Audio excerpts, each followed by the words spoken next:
நீங்கள் பார்த்து கொண்டிருப்பது நியூஸ் 21 செய்திகள். தமிழ்நாடு செய்திகளை உடனுக்குடன் தெரிந்து கொள்ள நியூஸ் 21 செய்திகளை பாருங்கள். முருங்கப்பாக்கம் சமுதாய நலக் கூட்டத்தில் சமையல் கூடம் கட்டும் பணி பூஜை சட்டமன்ற உறுப்பினர் பாஸ்கர் தலைமையில் நடைபெற்றது.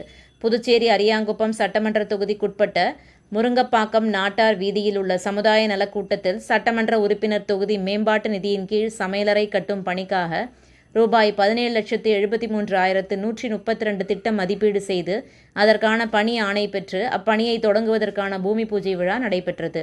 இதில் சட்டமன்ற உறுப்பினர் பாஸ்கர் என்கிற தட்சிணாமூர்த்தி கலந்து கொண்டு பூமி பூஜை செய்து பணியை தொடங்கி வைத்தார். மேலும் இந்த நிகழ்ச்சியில் செயற்பொறியாளர் சிவபாலன், உதவி பொறியாளர் வெங்கடாசலபதி, இளநிலை பொறியாளர் ஞானசேகரன் மற்றும் அப்பகுதி என்ஆர் காங்கிரஸ் மற்றும் தேசிய ஜனநாயக கூட்டணி கட்சியின் நிர்வாகிகள், பொறுப்பாளர்கள், பொதுமக்கள் பலர் கலந்து கொண்டனர். நியூஸ் 21 செய்திகளுக்காக புதுச்சேரி செய்தியாளர் முருகானந்த். ராணிப்பேட்டை மாவட்டம் ஆற்காடு பேருந்து நிலையத்தில் மாதந்தோறும் பௌர்ணமி அன்று அன்னதானம் வழங்கி வரும் Sri Jothilingeswarar சிவனடியா Seva public charitable trust பல்வேறு ஆன்மீக பணிகள், பள்ளி மாணவ மாணவிகளுக்கு உதவி செய்தல், மரம் நடுதல், இரத்த தான முகாம் நடத்துதல், மருத்துவ முகாம் நடத்துதல், துப்புரவு பணியாளர்களுக்கு நலத்திட்ட உதவிகள் வழங்குதல் போன்ற எண்ணற்ற பொது சேவை பணிகளை செய்து வருகின்றனர். இதில் உதவி செய்ய விருப்பமுள்ளவர்கள் தொடர்பு கொள்ளவும். நிறுவன தலைவர் ஜெய் மாருதி சரவணன், எண் 3, ராஜ முதலியார் தெரு, ஆற்காடு, ராணிப்பேட்டை மாவட்டம்.